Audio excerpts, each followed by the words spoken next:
There were times in my life when I stood before challenges so great that my mind itself whispered, "This is too difficult, too heavy, too much for you." I remember one winter morning during training. My body was cold, my muscles weak, and my spirit wanted to escape. My mind said, "Stop, this is impossible."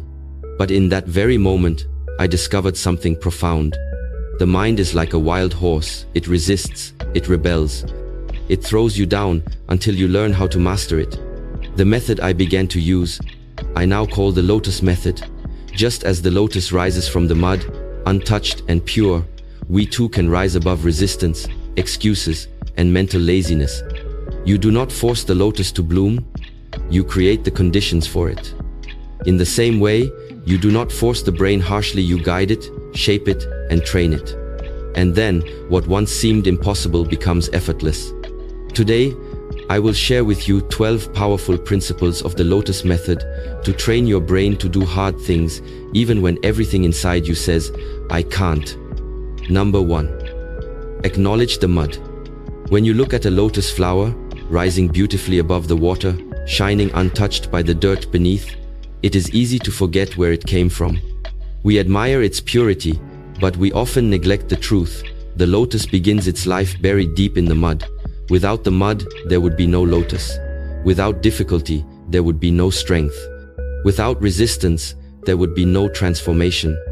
This is why the very first step in forcing your brain to do hard things is to acknowledge the mud. Too many people waste their energy denying it, avoiding it, or complaining about it. They say, "Why is this so hard? Why is life unfair? Why do I struggle so much?" But the mud is not your enemy. The mud is your training ground. The mud is where you find the nutrients for your growth. I remember one winter when I was still a young student in training. The mornings in the monastery were bitter cold. The stone floor froze my bare feet, and the air burned my lungs as I inhaled. At 4 a.m., when the bell rang, my first thought was always, "I cannot do this today." My mind screamed for comfort, to stay in the warmth, to remain in ease. But the truth is, no matter how much I resisted, the morning would always come, the bell would always ring, and the training would still be there waiting for me. In those moments, I learned to stop resisting the mud.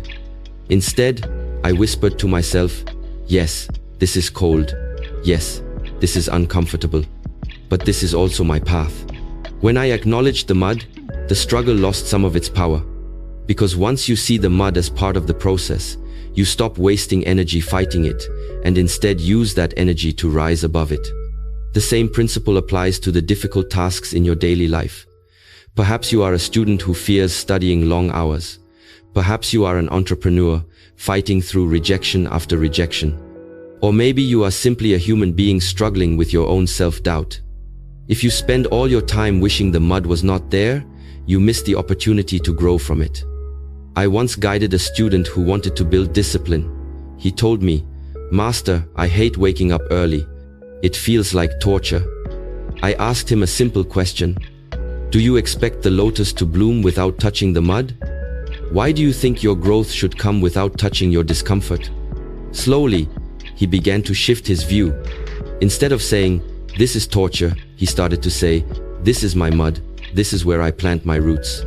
Over time, he stopped hating the difficulty and started respecting it. That shift in mindset was the true beginning of his growth. When you acknowledge the mud, you free yourself from the illusion that life should always feel easy.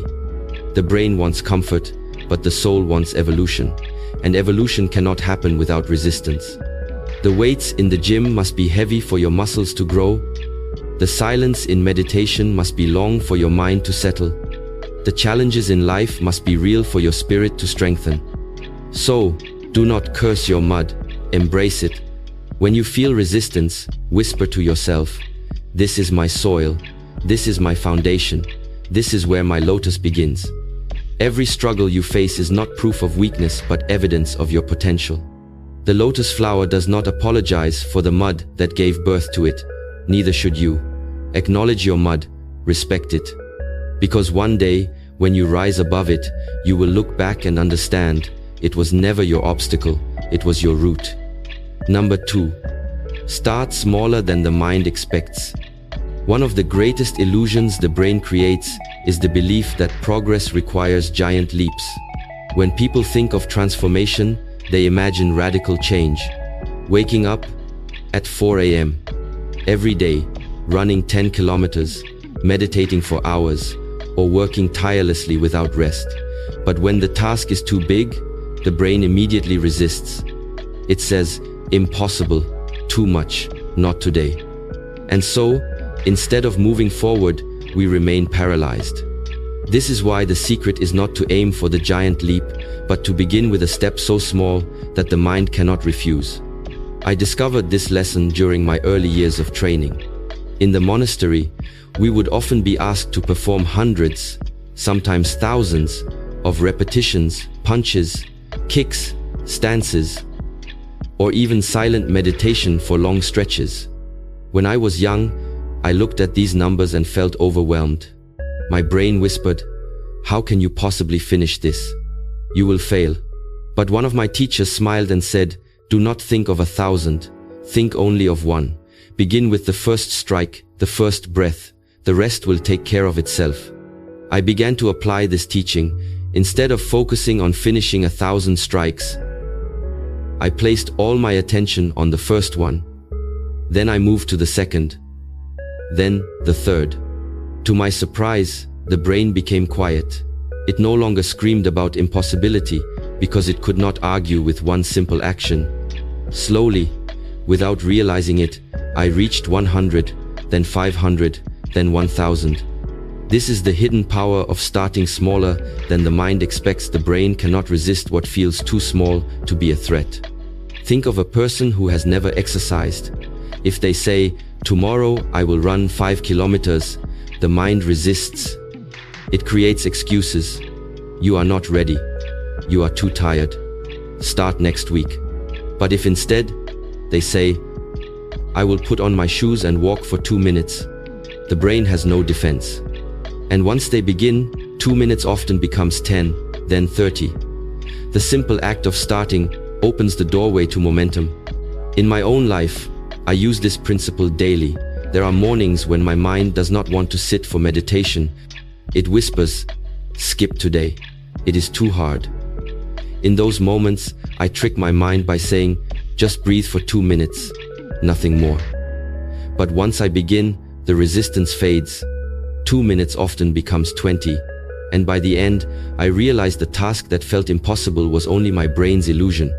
This principle is not only for physical training, it applies to every hard thing in life. If you want to write a book, do not pressure yourself with the thought, "I must write 300 pages. Begin with one sentence.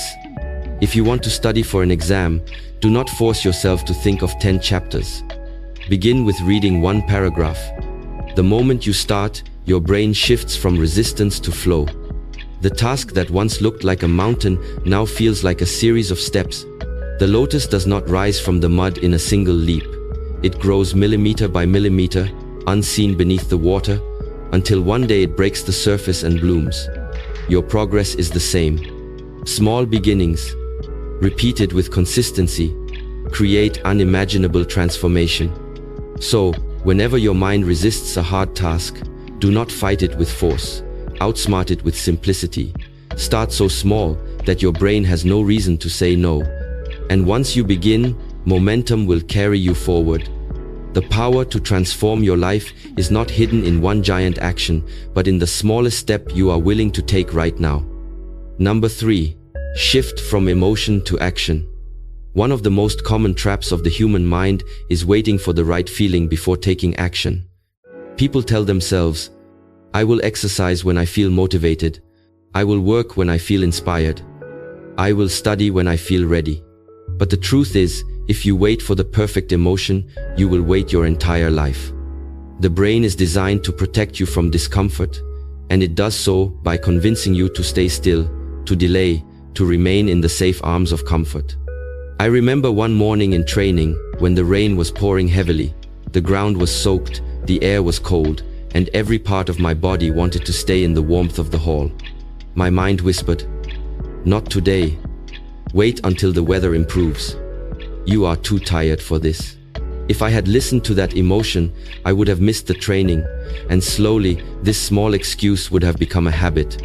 But instead, I reminded myself of a lesson my teacher once gave me. Do not ask your body how it feels. Tell your body what to do. So, I stepped outside into the rain. The first steps were heavy, but soon, the rhythm took over. After a few minutes, the cold no longer mattered. My body grew warm, my breath steady, and my spirit alive. What began as reluctance turned into flow. That day I learned, emotions follow action, not the other way around. If you move first, the feelings will adjust. If you wait for the feelings, the action will never begin. Think about this in your own life. How many dreams are left unfulfilled because someone waited for motivation? How many books remain unwritten? How many businesses never started? How many skills never learned? All because the person kept waiting to feel ready. The lotus does not wait for the perfect season to grow. It pushes upward even in harsh conditions, and by growing, it creates its own season. One of my students once told me, "Master, I want to meditate, but I never feel peaceful enough to begin." I smiled and said, "That is like waiting for the lake to become calm before you throw the stone." But the stone itself is what creates the ripples that lead to stillness. In the same way, meditation does not require peace at the beginning. It creates peace as you practice. Action is the stone you throw into the waters of your mind. This principle is especially powerful for tasks the brain labels as hard. Your emotions will always resist. You will feel fear before speaking in public, anxiety before starting a new project, or laziness before physical training. Do not interpret these feelings as proof that you should stop. Instead, see them as natural signals of growth. Then, take the first step regardless of how you feel. Once you are moving, the emotions shift. Fear gives way to courage. Laziness transforms into energy. Anxiety softens into clarity. In my own life, I often begin my mornings with movement, not because I always feel like it, but because I know the mind will never voluntarily offer me discipline. Discipline must come from action, and action must come before the emotion. Many times, I have begun my training with heaviness, but ended it with joy. Had I waited for joy first, the training would never have begun. So remember this truth. You do not need to feel ready to begin. You need to begin to feel ready. The sequence is not emotion-action. The true path is action-emotion. When your brain resists, whisper to yourself, "I will not wait for motivation, I will create it." Then move, even if it is one small step. The lotus blooms not because it feels like blooming, but because it rises anyway, and you too will rise, once you learn to shift from emotion to action. Number 4. Reframe the hard into the sacred. Most people approach difficult tasks with a heavy heart. They say, "This is hard, this is painful, this is unfair." And because they label it negatively, their brain strengthens the resistance. The more you call something a burden, the heavier it becomes. But here lies a powerful secret. If you change the meaning you give to difficulty, you change your entire relationship with it. When you stop calling it a punishment and start calling it sacred, the resistance begins to dissolve. I remember vividly my first months of intense martial training. The stances burned my legs until they shook uncontrollably. My arms ached from holding positions far longer than seemed possible. In my young mind, I thought, why do they torture us like this? Why must it be so hard? My teacher saw my frustration and came close. He placed his hand on my shoulder and said softly, "The stance you call torture is the temple where your discipline is worshipped. Do not see it as punishment. See it as prayer." That one sentence changed everything. The next day, when my legs trembled in the horse stance, I no longer told myself, "This is unbearable."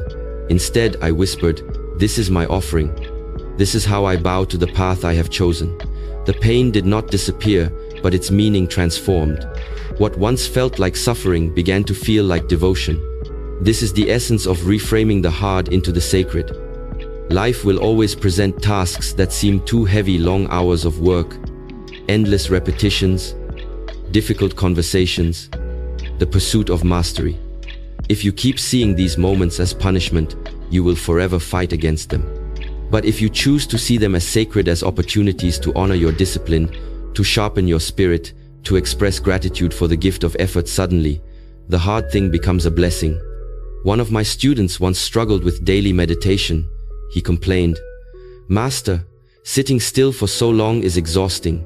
My back hurts, my mind rebels. It feels like suffering." I asked him, "When you bow before a shrine, is it easy? When you stand in silence for someone you love, is it effortless?" "No, but you still do it, because it is sacred." I told him, "Meditation is your shrine. Your stillness is your offering. Do not see the pain as suffering, see it as reverence." Slowly, he began to shift. Each time he sat, instead of resisting, he whispered, "This is how I honor my journey." His practice deepened, not because the pain vanished, but because the meaning did. Think of the lotus again. When it pushes through the mud, it does not cry out, "This is hard." The struggle itself is its sacred path, the necessary ritual of growth. Without the resistance of the mud, the lotus would never bloom. The mud is not punishment. It is the holiest ground from which beauty arises. So, the next time you face something difficult, pause and reframe it. Instead of saying, "This is too hard," say, "This is sacred training." Instead of saying, "I am suffering," say, "I am strengthening." Instead of resisting, bow to it as you would bow to a temple. Your brain will resist as long as you see tasks as punishment. But once you see them as sacred offerings, your resistance turns into reverence. And reverence carries you farther than willpower ever could. Remember this, the hard things in life are not curses, they are ceremonies. They are not chains to break you, but altars to build you. Treat them as sacred, and they will elevate you. Number 5, the 5-breath rule. There is a small space between hesitation and action. It is in that space where most dreams die. The brain begins to negotiate. I will start later, maybe tomorrow is better. Let me check my phone first. Let me rest for 5 minutes. These tiny negotiations stretch into hours, days, sometimes years. And soon, the mountain of resistance grows so tall that the first step feels impossible. The 5-breath rule is a way to break this cycle. It is simple, but it is powerful. When your brain resists, take 5 slow, conscious breaths and then move. No more thinking, no more bargaining. Just 5 breaths, then immediate action. I first discovered the power of breath in moments of hesitation during training. Sometimes, we were told to begin a challenging exercise. Long-distance runs, heavy conditioning, or sparring with stronger opponents. My mind would freeze. My thoughts raced. You are not ready. This will hurt. You might fail. But one of my senior brothers once whispered to me, "Don't listen to the voice. Breathe. 5 breaths. Then go." I tried it. Inhale. Exhale. Slowly. 5 times. With each breath, the noise in my head softened. My body grew calmer. My focus sharper. By the time I finished the 5th breath, the decision was made. I moved without hesitation. It felt as if the fear had no time to root itself deeply. Since then, I have used this rule countless times, and I have shared it with many students. One young man came to me saying he struggled with procrastination. Every time he wanted to study, he felt a wave of anxiety, and instead of opening the book, he distracted himself. I gave him the 5-breath rule. The next week, he came back and said, "It works like magic. The moment I feel resistance, I pause, breathe 5 times, and then I open the book. Once I start, the fear is gone." Why does this work? Because the breath is the bridge between the mind and the body. When you hesitate, your nervous system activates, the heart beats faster, the muscles tense, the brain floods with excuses. By taking 5 slow breaths, you calm the system, you break the loop of overthinking, and you reset your state. The brain no longer has the chance to spin its endless stories. Instead, you anchor yourself in the present moment, and then you act. This principle extends far beyond physical or academic tasks. Imagine someone who is about to have a difficult conversation. Their emotions rise, their thoughts spiral. What if they reject me? What if I say the wrong thing? In that moment, instead of running from the conversation, they can breathe 5 conscious breaths. And then they speak. The action is taken not from panic, but from presence. That teaching struck me deeply. From then on, each training session became not something to survive until the end, but something to honor as it was happening. I began to reward myself inwardly for every second I held the stance, every drop of sweat, every tremble of endurance. Suddenly, the practice felt lighter because I no longer carried the heavy burden of waiting for some far-off reward. One of my students once told me, "Master, I want to write a book, but it feels impossible. I know I will only be proud once it is finished." I told him, "If you only reward yourself at the end, your mind will collapse under the weight of the journey. Instead, reward yourself for each page, for each paragraph, for each sentence. See every act of writing as a seed. The tree will come, but you must love the planting." He followed this advice. Instead of focusing on the distant image of the finished book, he began to celebrate the small wins. After months, not only had he completed the book, but he said, "For the first time, the journey itself brought me joy." This is the secret. The brain thrives on rewards. If you only give it the reward once in a long while, it resists the hard path. But if you give it reward each day, not with food or material things, but with gratitude, recognition, and pride in effort, the brain learns to love the process. And when the brain loves the process, nothing can stop you. Think of the lotus again. Does it only shine when it blooms above the water? No. The beauty begins long before, when it pushes through the mud, when it stretches unseen in the darkness. The journey is sacred, not only the result. In my own life, I remind myself of this constantly. When I finish meditation, I do not say, "I will only be proud once I achieve enlightenment." I smile and say, "I am proud that I sat today, even for one breath." When I train, I do not wait for perfection. I honor the effort itself. So remember this truth.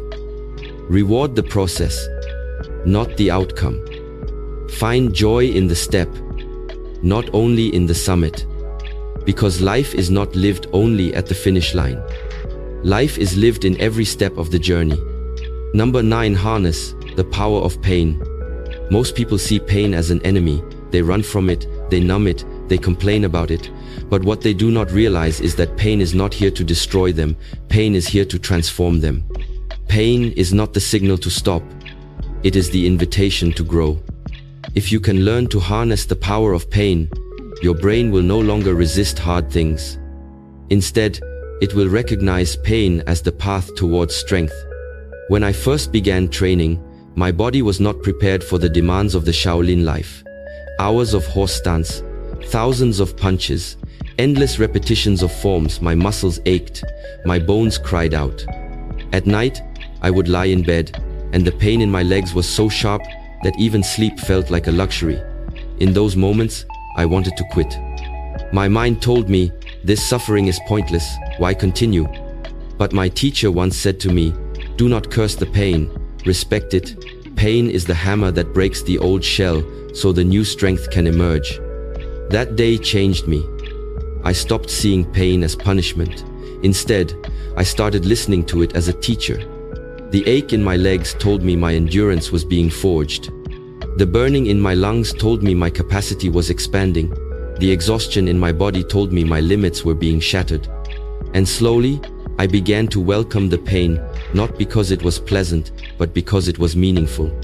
One of my students, a runner, once came to me discouraged.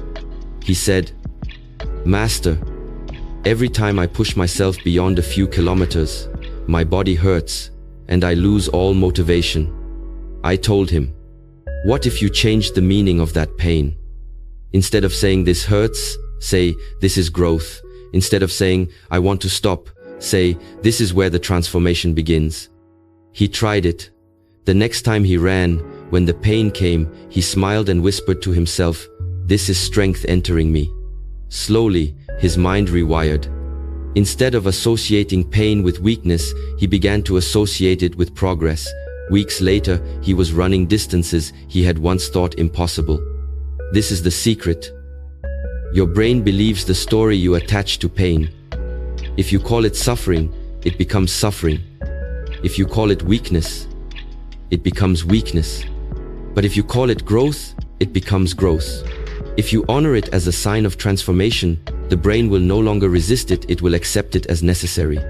The lotus cannot bloom without first pushing through the thick, heavy mud. That resistance, that struggle, is its pain, but it is also its power. Without the mud pressing against it, the lotus would have no strength to rise above the water. Your life is no different. Pain is the mud. It is the resistance that builds your ability to stand tall in the sunlight. I too have experienced emotional pain. Moments of loss, betrayal, and failure cut deeply. But even in those moments, I discovered that pain was not there to imprison me. It was there to deepen me. Each heartbreak expanded my compassion. Each failure sharpened my wisdom. Each loss taught me to hold on to nothing, but to cherish everything. So, I say to you, do not run from pain. Do not numb it with distractions. Do not curse it as a curse. Instead, harness it. See it as a guide, a teacher, a forge. Every drop of sweat, every ache, every tear is proof that you are alive, that you are moving, that you are becoming. When you harness pain, your brain no longer sees hard things as threats, it sees them as opportunities. And in that moment, you stop being a victim of pain, you become its master. Number 10. Grow in cycles, not straight lines. Many people measure growth as a straight line, a steady upward trajectory, without interruption, without setbacks, without pause. They expect that progress should be constant, visible, and immediate. When it is not, they feel discouraged. They compare themselves to others and say, I am falling behind, I am failing. But this is a misunderstanding of how life and the mind truly work. True growth is cyclical. It moves in spirals, not straight lines. It rises, retreats, deepens, and then rises again. To force your brain to do hard things, you must learn to honor these cycles. I first learned this lesson in meditation. Early in my practice, I became frustrated. Some days, my mind was calm, clear, and focused. Other days, every thought screamed louder than before. I judged myself harshly. I thought, why can't I be like yesterday? Why can't I progress evenly? My teacher noticed my struggle and said, do you think the lotus blooms in a straight line? Some days, it rises above the water. Some days, it retreats beneath it.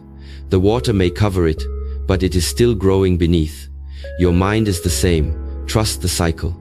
This teaching transformed my perspective. I began to see my lapses not as failures, but as part of the process. Every retreat, every struggle, every backward step was not a halt in growth, it was preparation for the next rise. My brain, once afraid of difficulty, now began to understand that setbacks are not enemies, but teachers. I remember one young student who trained under me in the martial arts. He was passionate but impatient. He wanted to master every technique immediately. When he failed to execute a move perfectly, he would give up entirely for the day. I told him, growth is not a ladder you climb without rest. It is a spiral. Some days you move forward. Some days you circle back. Both are necessary. Slowly, he began to see his practice differently. He celebrated the small progress even on the off days. And over months, his skills advanced far beyond what constant striving alone could achieve. This principle extends to every area of life. Learning, business, fitness, personal development, all follow cycles. You will have moments of clarity and energy, and moments of fatigue and doubt. Your brain naturally resists continuous effort without pause. The secret is not to force it into linear perfection, but to flow with its cycles. Honor your peaks, navigate your valleys, and trust that growth is occurring even when it feels hidden. The lotus, once again, is our teacher. Its roots grow slowly in the dark, hidden mud. Its stem stretches toward the light, sometimes unseen beneath the water. There are days it seems to make no progress at all. Yet beneath the surface, it is strengthening, preparing for the day it will rise fully. Your growth is exactly the same. In my own life, I have experienced periods of apparent stagnation. Projects failed, effort seemed wasted, progress slowed. Yet, when I reviewed these cycles, I saw that each pause was a preparation for a leap forward. Each cycle brought new insight, new strength, new resilience. I realized that the brain, when guided patiently, learns to embrace the cycle rather than resist it. So,